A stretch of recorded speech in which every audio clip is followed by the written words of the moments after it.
Hello and welcome to Socialism, the podcast of the Socialist Party. I'm Oscar, a member of the Socialist Party, and in today's episode we'll be joined by Dave Nellist, former Socialist MP and National Chair of the Trade Unionist and Socialist Coalition, TUSC for short. We'll be discussing some of the main themes from the TUSC conference this year, which had the heading Fighting for a New Party under the Starmer government and What Role for TUSC. TUSC was formed in 2010 by the late Bob Crow, who was then General Secretary of the RMT Transport Workers Union, along with the Socialist Party and others. TUSC aims to provide a banner for trade unionists, community campaigners, and socialists to stand candidates against the pro-austerity politicians of the establishment parties under a clear socialist banner. So, hi Dave, thanks for joining me today. You're welcome. My first question is, why is TUSC running against Labour and Green candidates in the upcoming local elections? Won't that split the left vote? Well, TUSC was founded 15 years ago in 2010 to bring together trade unionists, socialists of various parties or of no party, anti-austerity community campaigners, and now anti-war campaigners to oppose austerity and war. And whilst on an individual basis, we always encourage our candidates to discuss with Labour, Green or independent candidates who may be standing in the same area, if they have a record of opposing austerity and war. As parties, Labour and the Greens don't have that record. The first actions that the new Labour government took in July last year when they were elected was to take £1.5 billion out of the pockets of pensioners by reducing the eligibility to the winter fuel allowance, by retaining the Tories' limit on state benefits only being paid to families of two or less. They took nearly £4 billion out of working people's pockets. They're not a left party in the sense of opposing the attacks on working people that the previous governments had brought in. In fact, there's been a seamless continuity, really, between the previous Tory governments and what Labour is carrying out. And the Greens, when they've run councils such as Brighton or had influence in Bristol,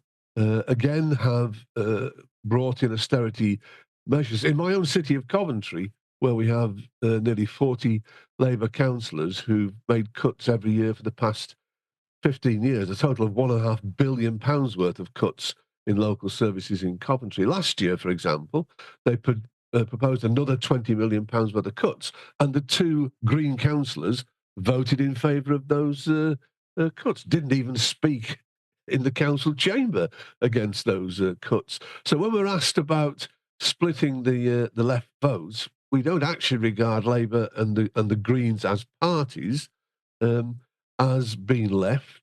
We need a new party. We need one that is going to be anti-austerity, anti-war, rooted in the communities and the organisations of the working class. And in the elections where we stand, TUSC is the left vote. Nice, thanks, Dave. So at the TUSC conference, which took place on Sunday, the 2nd of February, there were several platform speakers and speaking to the discussions from some of the major trade unions speaking in a personal capacity. And what approach does TUSC take to the trade union? Well, as I say, TUSC was set up to oppose austerity and to give a platform for candidates to stand in elections opposing austerity and now opposing war. But we actually think that it's the organised working class that needs its own independent political voice and vehicle. We had a very successful conference recently. We had 200 attended, and almost 80% of those were trade union activists, because our appeal is to active members of the organised working class. And there's obvious reasons for that. I mean, there are 6 million people who are members of trade unions.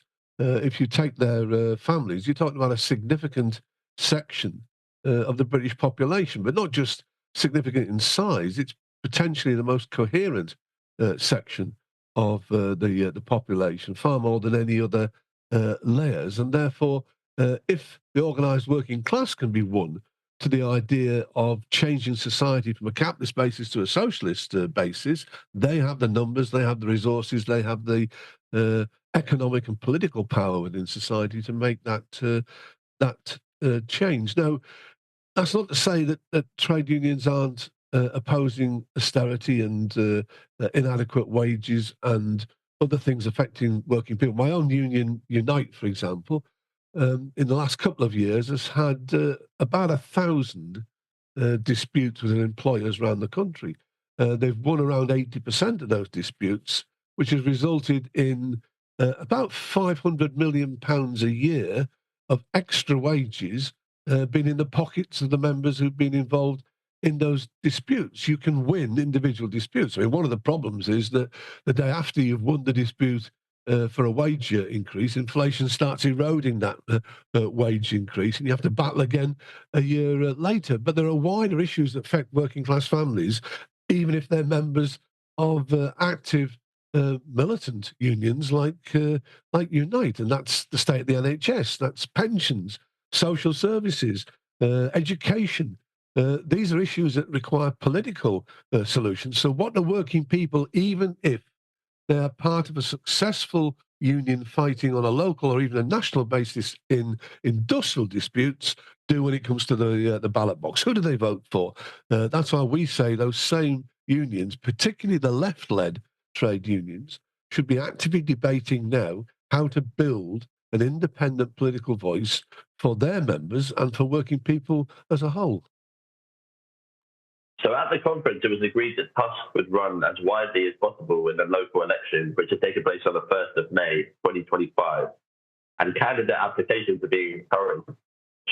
And what do you think the prospects are for TUSC in these local elections? Well, it depends how you measure it, really. I mean, firstly, there's less elections taking place now in May than were originally planned. The government have accepted applications in 9 areas to postpone the elections for local government reorganisation. So there'll be 600 seats less being contested. So it's about 6 million people won't get a vote in May. But there are still 24 council areas where elections will take place for about 1,400 seats. 15 million people going to elections. It includes 4 mayoral elections as well. Now, we haven't got the resources, regretfully, the establishment parties have, who will spend millions on these elections to reach every one of those areas. But I'm hopeful we will have some candidates in all areas where elections are taking place. And where we do have candidates, every home in the area we're contesting will receive a leaflet. There'll be public meetings. There'll be activities. We will give, on the 1st of May, people in those areas the opportunity to register a vote against austerity and against war. But at this stage, we're likely to get the support perhaps of hundreds in an area, not thousands or tens of thousands.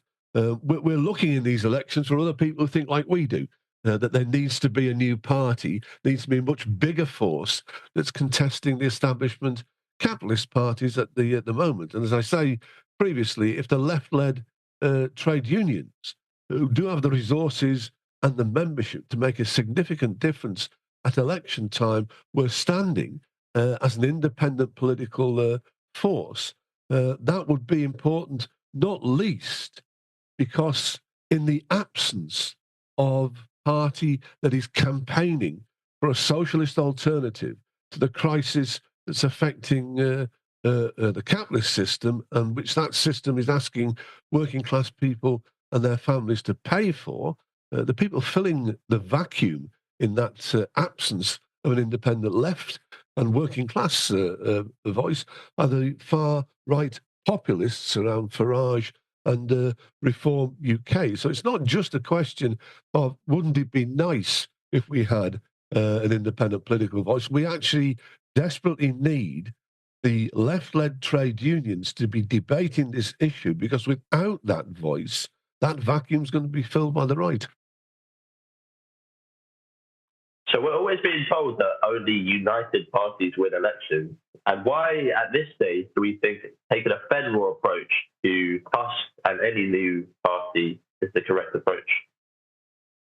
Well, firstly, it's not actually true that only united in the sense of individual membership, one member, one vote,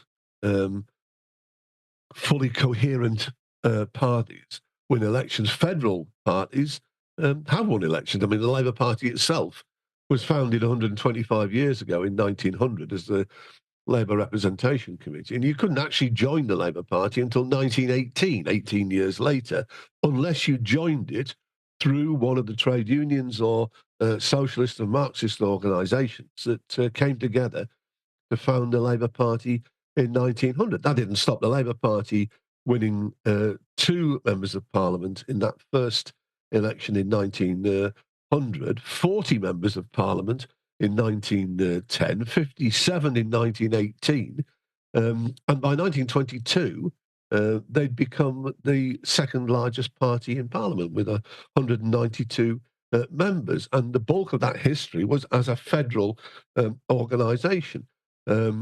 More recently, a better example, in a sense, would be what happened in France a couple of years ago, where a organisation which came together under the initials NUPES, N-U-P-E-S, and my French isn't good enough to pronounce that in the proper language, but was a federal organisation of at least, I think, 15 main parties that came together, won 151 seats in the French Parliament, became the largest bloc in the French Parliament. Now, there, they had if I'm using a modern phrase, an identifiable brand as being left-wing, but they were led by someone who, if you like, is the Jeremy Corbyn of France, somebody who is known as being a long-term campaigner for socialist ideas, a bloke called Jean-Luc Mélenchon. So federal elections in the past and in the present have won elections, but we're not at the stage of being a united party. We're trying to build one, and part of the road we're travelling on is to encourage small groups, small parties, community campaign groups, that they would have a bigger reach if they were to work together in a basis where they feel comfortable and don't feel bossed around by one particular leader, for example. And that's what a federal inclusive approach is. But we are united in the sense that we have a core policy that we put in these coming council elections that every TUSC candidate agrees to promote.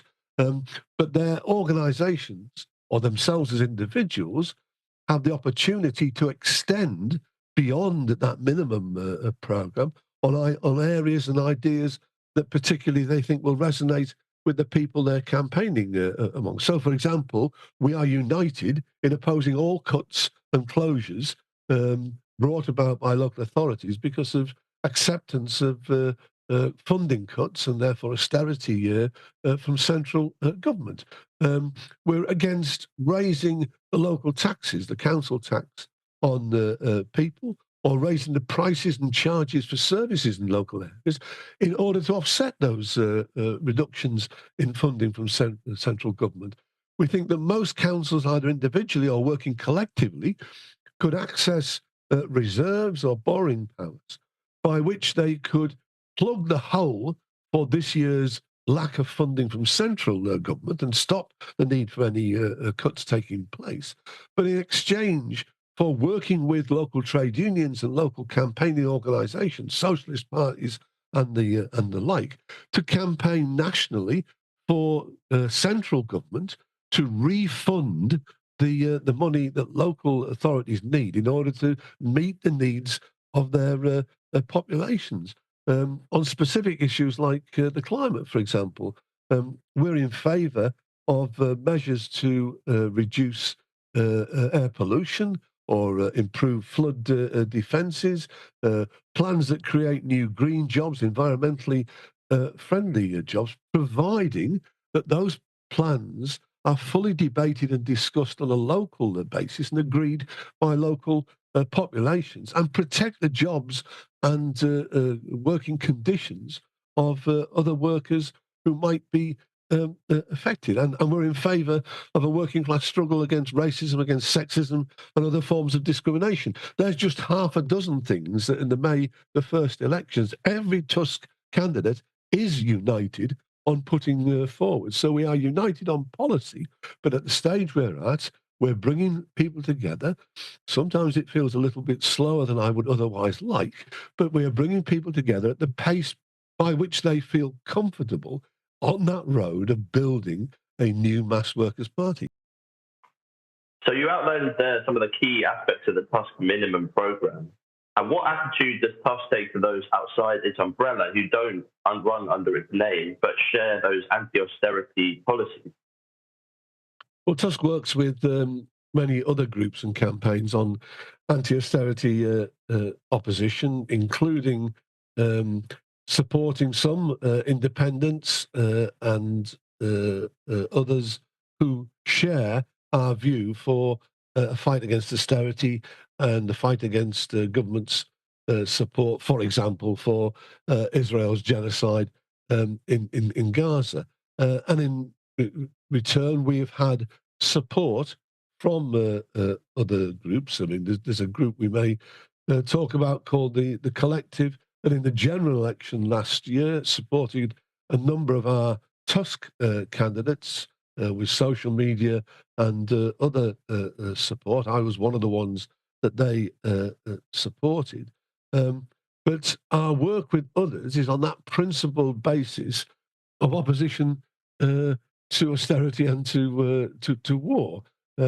We would ask every TUSC candidate where they're standing in an election to reach out to other candidates who may have a record on that issue to see what they intend to do in terms of opposing the war. And by the way, on that basis, over the years, we have been the home to some others leaving other parties because those other parties weren't fighting in that way. So, for example, we've had Labour councillors from Leicester, from Hull, from Southampton, from Warrington, and other places who have either been expelled by the Labour Party because they voted against cuts in their local or left the Labour Party on that basis, who've then joined TUSC and then worked with us. So we work with people who are not initially outside our excuse me, outside our umbrella,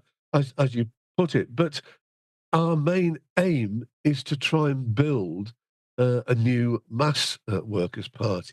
We're looking to build an organisation that has the active involvement of tens of thousands, that reaches out to millions of working people for their support at election time. And we believe that's possible. There is a constituency out there, well outside the ranks of TUSC, that want socialist change in society. A couple of years ago, there were two trade union leaders, Mick Lynch of the Transport Union, the RMT, and Dave Ward of the Communication Workers Union, the CWU, together with a left MP in my area, actually, Zara Sultana, who organised a campaign called Enough is Enough.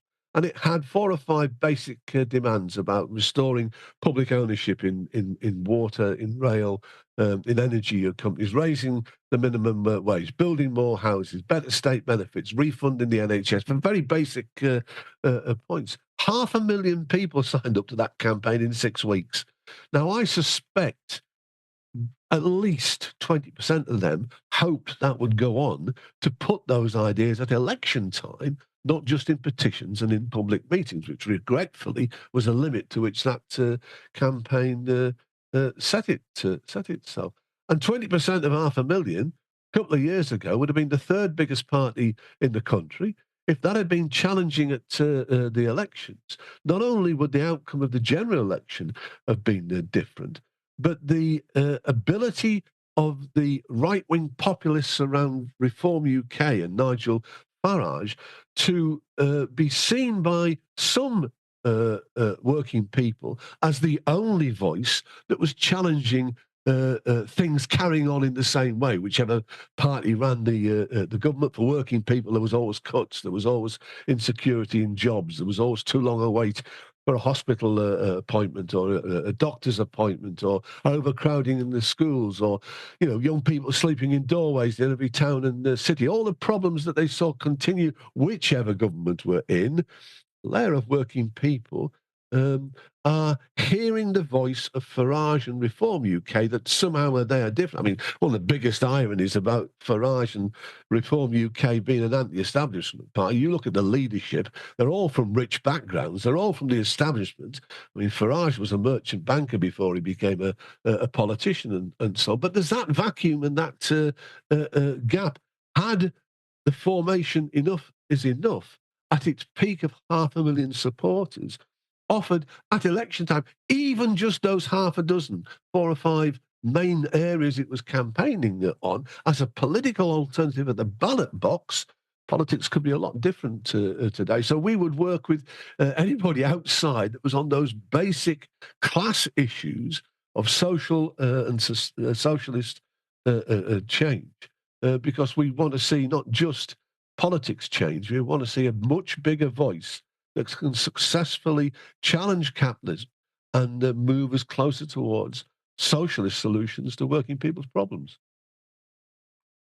So at the TUSC conference, there was a speaker from a group called The Collective. Could you outline what that is and the prospects for its development over the next period? Well, The Collective is a network of mainly ex-Labour activists, individual councillors, some independent councillors, some who've been expelled from the Labour Party or who have left the Labour Party because of their own opposition to austerity, and particularly the war on the people of Palestine. And it's been going for about a year, discussing how to build a mass movement that can lead on to a new party. And TUSC, like as I've explained previously, has collaborated in those discussions, particularly by explaining how we were formed 15 years ago, principally by the Socialist Party and the late General Secretary of the RMT Union, Bob Crow. Why we prioritise our campaigns towards and in working class organisations, particularly the trade unions. Why we have a federal structure, because that's the best way to hold people together in the initial stages, at least, of developing a new political force. And as I said previously, the Collective endorsed several TUSC candidates at the general election last year, including myself. And therefore, it's a positive development that there are others are talking about the need for a new party. There are areas in which I think those discussions need to go further. A lot of people that I've listened to in those discussions talk about the need for a left party as opposed to the need for a working class party. Now, that's not just semantics. That's, the policies that hold you together, or the constituency in which you're building support for those policies. And TUSC is clear that it wants socialist policies, but we have to win the support of the organised working class through the trade union movement in order to achieve that. How it will develop, in a sense, we'll have to see. As part of, but also outside the discussions that are taking place through the Collective, there are developments of new community organisations taking place in opposition to the main political parties in a number of areas. For example, Jeremy Corbyn won the general election as an independent, and he's now developing a community organisation in the part of London, Islington, that he represents. There's an ex-ANC MP called Andrew Feinstein, who stood independently against Keir Starmer, at the leader of the Labour Party, at the general election. And Andrew is developing in Holborn and St Pancras a community organisation that will look towards the next round of local council elections, but also campaign on anti-austerity issues in that area. There's a former leading Labour politician called Jamie Driscoll in the northeast of England who's formed a new party called Majority, which is seeking to challenge the elections this May in the Durham area and next year in the Newcastle area. And there's been, I think, as many as 20 Labour councillors who've left Newcastle Labour group in recent months, some of whom I suspect have probably joined Jamie Driscoll. So around the country, there are a number of developments around individuals. But what we actually need is a national party that's rooted in the organisations, the communities of the working class, with a programme that challenges not just the austerity of current and previous governments, but actually fights positively for things that would benefit working people. Renationalisation of the assets that were stolen from us under previous Tory governments and were privatised, not just energy, mail and water, but structurally some of the big industries that were formerly in public hands. We need wages that people can live on without needing recourse to means-tested benefits. That means at least £15 an hour, if possibly more than that in the London area where prices and housing costs are so high. We need a much bigger social housing programme for rent than the Labour government is talking about at the moment. And I don't think you can plan things you don't control, and you don't control things you don't own. So we need industries like the construction industry to be in public ownership. We need to tackle climate change. And again, if you look at where the majority of carbon emissions come from, there's three areas in particular. There's energy production itself, there's transport, and there's construction. Those industries should all be in public ownership so we can rapidly transition towards clean generation of electricity and energy in general. And we have to bring with us those workers who work in those industries by guaranteeing them that they will retain at least the same level of wages and working conditions as jobs are moved away from polluting industries towards one which are clean. In other words, we need a positive socialist programme that's based on much more wide-scale public ownership and democratic planning of resources than the limited areas which many on the left are talking about. And I repeat, these things are not just a wish list of wouldn't it be nice if we had them. If we don't offer working class people, working class families in this country, a serious socialist alternative that they can believe in, we've been largely immune in Britain in the last decade and a half to the problems of the rise of right-wing populism that's affected Germany, affected Italy, Hungary, Spain, Trump in America, and so on. We saw Farage get 4 million votes in 2015 when he was leading a previous incarnation of reform called UKIP. 2 years later, in the general election of 2017, Jeremy Corbyn, with a left-led Labour Party that at least addressed some of those problems on working-class living standards, promised public ownership of the privatised utilities and to invest more money in the health service and so on. Not only did Farage's 4 million votes drop down to 640,000 in 2017, but 1 million of the UKIP voters in 2015 voted for Labour in 2017. Now, regretfully, we're a decade on from there. We don't have a Jeremy Corbyn leading the Labour Party. Farage is much more embedded in the consciousness of the population, assisted, by the way, by the fact, him and Reform get, in my view, significantly more mentions in the mainstream media than their electoral record so far would warrant, and that's because the establishment is playing a game between which party does it want to make sure that there isn't a left formation that comes forward? Because the Tory party crashed in last year's general election, with its worst result in its entire 200-year history. And it's gone back further in popular support since that point. There's been 2 opinion polls in recent days which put Reform UK above the Tories and Labour. So we need an offer for working people aimed at the organisations which millions of working class people and their families are already involved in, to say to those organisations, you must not just fight on an industrial front, important though that is, you have to develop an independent political voice for working people, to fight against austerity, to fight against war, and to fight for societal change in a socialist direction in order to make sure that the vacuum that's developing now in British politics isn't filled by the voices of the right.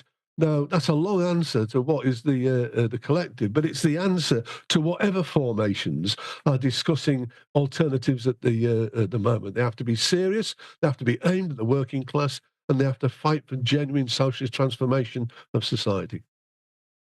Great, thanks, Dave. Well, that was a very comprehensive outlining of what TUSC is fighting for at the moment, and we'll look forward to hearing future updates.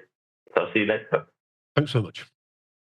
Well, hopefully that episode has got you fired up and looking to get active in campaigning for a challenge to the establishment parties in these elections and beyond.